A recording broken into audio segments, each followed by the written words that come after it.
નમસ્કાર મિત્રો, હું રઘુવીરસિંહ ચૌહાણ. મિત્રો, એક વર્ષ પહેલા એટલે કે લોકસભા પહેલા એક ફોટોના માધ્યમથી ભરૂચ જિલ્લાના વાલિયા તાલુકામાં લિગ્નાઇટની જે પરિયોજના આવે છે તેના વિશે એક ફોટોના માધ્યમથી જાણ કરી હતી અને ત્યારબાદ એ લિગ્નાઇટની પરિયોજના તેને મંજૂરી આપી દેવામાં આવી. ભરૂચ જિલ્લામાં ઝઘડિયા તાલુકા અને વાલિયા તાલુકામાં એમ ટોટલ 2 પરિયોજના આવવા જઈ રહી છે.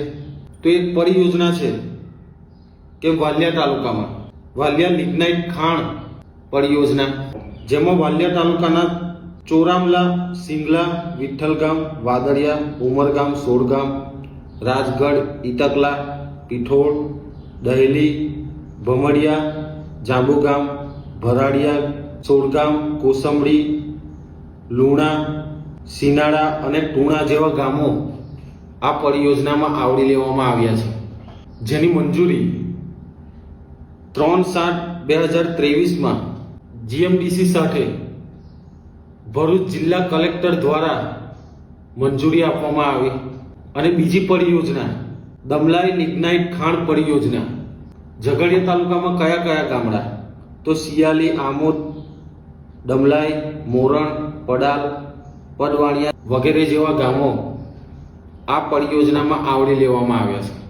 22 તારીખ એટલે આજે સોડગામ ખાતે વાલિયા તાલુકાની જે પણ પરિયોજના છે એની ચર્ચા વિચારણા થવાની છે.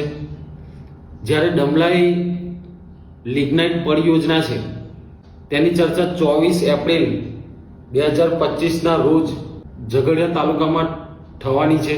પરંતુ જિલ્લા કલેક્ટર દ્વારા આને મંજૂરી આપવામાં આવી. તો કાયદા પ્રમાણે જિલ્લા કલેક્ટર હોય કે જીએમડીસી હોય કે પછી સરકાર ખુદ હોય, તેમને જે પણ આ ગામડા છે તે લોકોને જાણ કરી ખરી. જ્યારે પંચાયત ધારાની વાત કરીએ તો ધારો 1996માં એવા વિસ્તાર કે જ્યાં અનુસૂચિત જાતિ રહેતી હોય, અનુસૂચિત જાતિનું પ્રમાણ વધારે હોય, તો એવા ક્ષેત્રોમાં કોઈ પણ સંસ્થા દ્વારા કોઈ પણ જમીનનું કામ કરવામાં આવે કે સંપાદન કરવામાં આવે તો તેના માટે દરેક ગામમાં ગ્રામ સભા થવી ફરજિયાત છે. શું આ જેટલા પણ ગામડા મેં બોલ્યો એમાં શું ગ્રામ સભા ભરાય છે?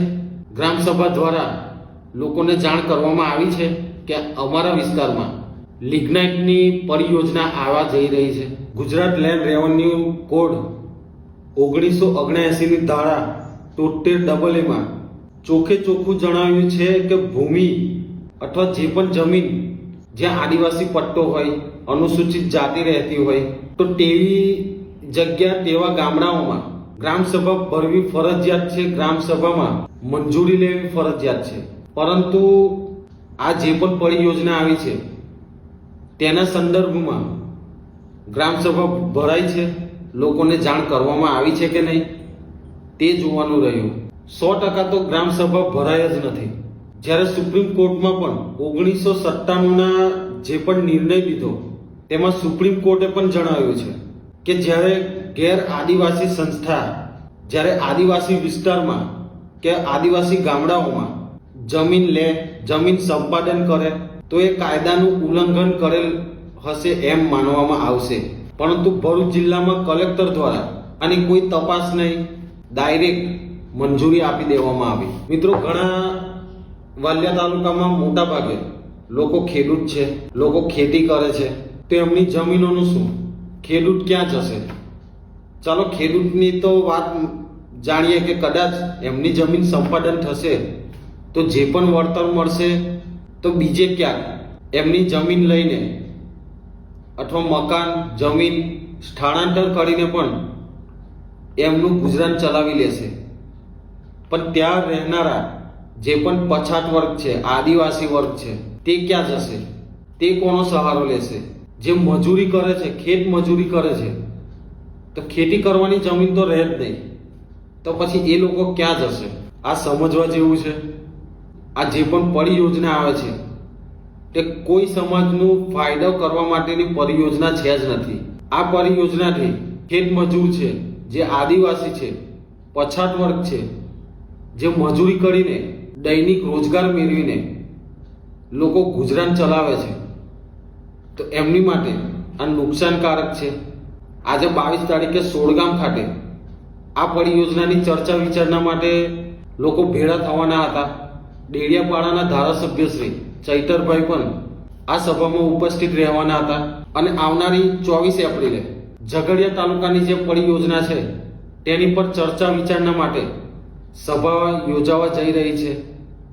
તો આ જે પણ પરિયોજના છે તેનો સખત વિરોધ થવો જોઈએ, કારણ કે છત્તીસગઢમાં જંગલના વિરોધમાં ત્યાંના આદિવાસીઓએ જે વિરોધ દર્શાવ્યો, ફક્ત 140 એકર જેટલી જમીન માટે એ લોકોએ વિરોધ દર્શાવ્યો, પરંતુ આ બે પરિયોજના એ 4500 હેક્ટર કરતાં પણ વધુ છે. તો આમાં ધ્યાન આપવા જેવી બાબત છે. ખાસ કરીને આદિવાસી છે, ખેત મજૂર છે, પછાત વર્ગ છે, અનુસૂચિત જાતિના લોકો વસે છે, તે લોકોએ ખાસ આ પરિયોજનાનો વિરોધ કરવો જોઈએ અને લોકોને સમજાવવા જોઈએ. આ વિડીયોને વધુમાં વધુ લોકો સુધી શેર કરજો. ધન્યવાદ. જય હિન્દ, જય ભારત.